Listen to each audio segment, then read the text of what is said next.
Good morning. Welcome to this Thursday edition of 55 Feedback with Tom King. I'm Pat Snyder. Joining us in the studio, organic, sustainable farmer, businessman, citizens' right advocate, Daniel Mielke. And he has announced here recently, just in the last week or so, that he will be a candidate for the United States House of Representatives, 7th District, challenging David Obey. And again, he joins us, and our lines are open with questions at 845-2155. Daniel, good morning. Good morning, Pat. We've, of course, had Daniel on before with the fight for smart growth and things of that nature, but let me ask the first question. So many people have come up trying to challenge David Obey and have been left in the wake. What makes you, A, want to run, and B, think you have a good chance of unseating David Obey? Well, the reason I'm running is because I'm not pleased with what's happened over the last few years in regards to Dave Obey's actions. And the reason I think there's a chance that I can actually take a victory in this one is because, number one, Dave Obey has declined over the years in regards to his ability to serve the public. And number two, I'm not a typical opponent. There's a lot of things about me that differ from the opponents in the past. I'm a little more broad spectrum in regards to my history and my background. I'm older. A lot more broader experience base, and as you probably have known in the past, I'm quite aggressive, and so it'll be a much different race than in the past, and we're hoping that'll make the difference. And I'm expecting to receive quite a few votes from people outside the Republican Party because of how I stand. When you talked over the decision to run with your family, any concerns?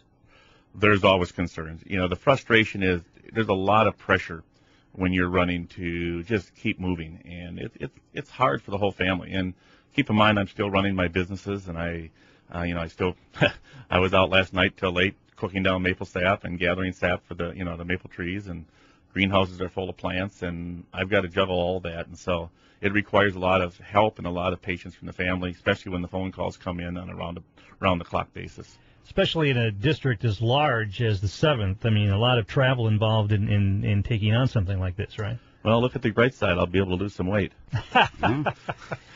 How does, the business background and also being an organic, sustainable farmer, how does that help in this campaign? Well, first of all, keep in mind, David Obey went from college to government. He's been government subsidized his entire life.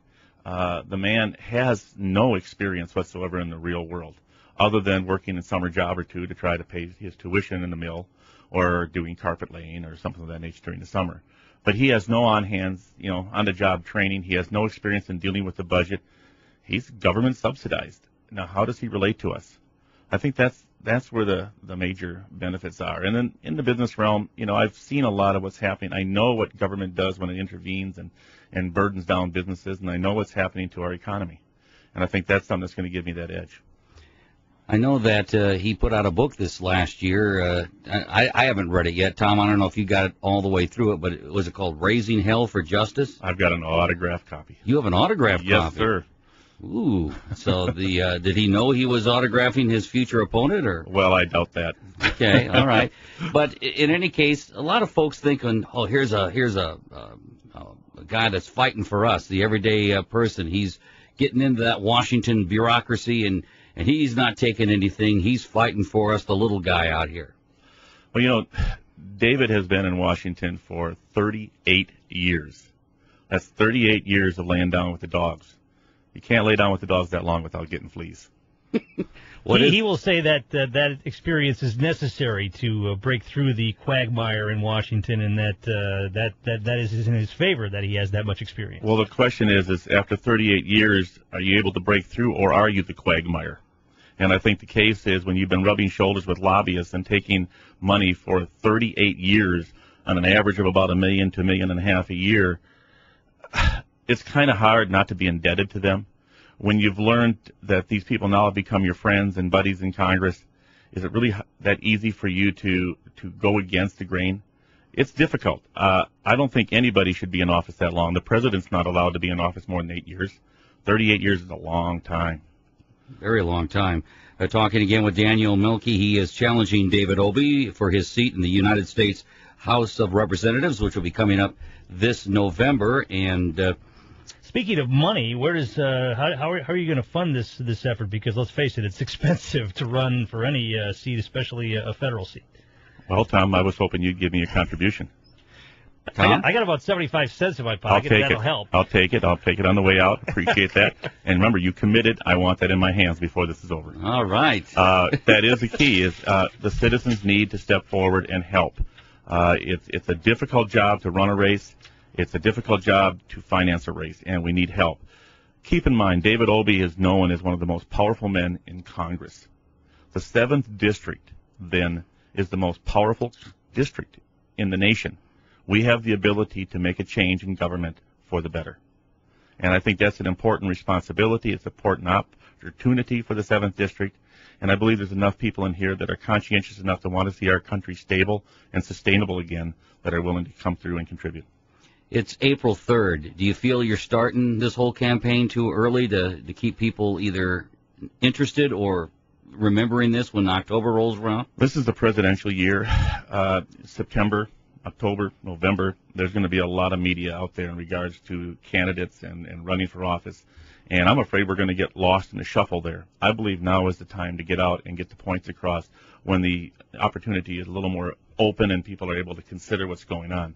So I'd like to actually do my campaigning early and just to maintain it through that time period versus trying to do it when I'm competing against presidential candidates.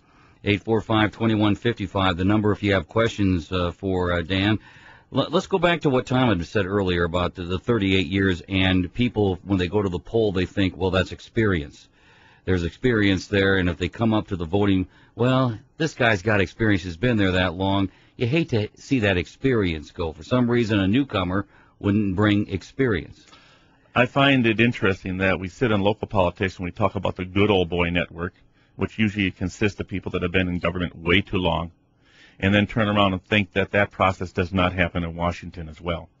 The situation of 38 years in office, just keep in mind it's very, very difficult to maintain your integrity, to maintain your openness, maintain your ability to actually think for the public when you live and reside in Washington, D.C. for 38 years. It's just difficult, and I don't believe that's going to help him any. 845-2155. When you do join us on the air, make sure you turn your radios down. Let's go to Ron. Ron, good morning. Welcome to Feedback.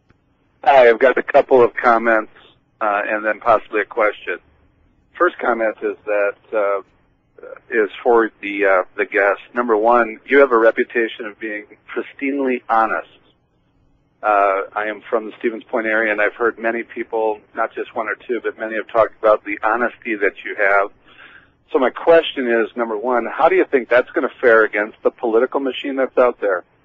Number two, does anyone know how much Obey has in his war chest to run against you? And then number three, we need to know more about than just Tom can give you 75 cents. We need to know about where we can contribute to see a positive and a proactive change in Washington with honest American citizens that are interested really only in the betterment of our society, as these two radio hosts sincerely are. I'll hang up and listen off the air. Thank you. All right. Thanks, Ron. Wow, okay. That's well said. Well, I appreciate that. The honesty situation actually will probably be a handicap for me because I can't dodge questions that are probably going to be answers that I should not give. How is honesty ever bad, though, Dan? Because people don't believe it. It's difficult to say you're honest because it sounds like hype.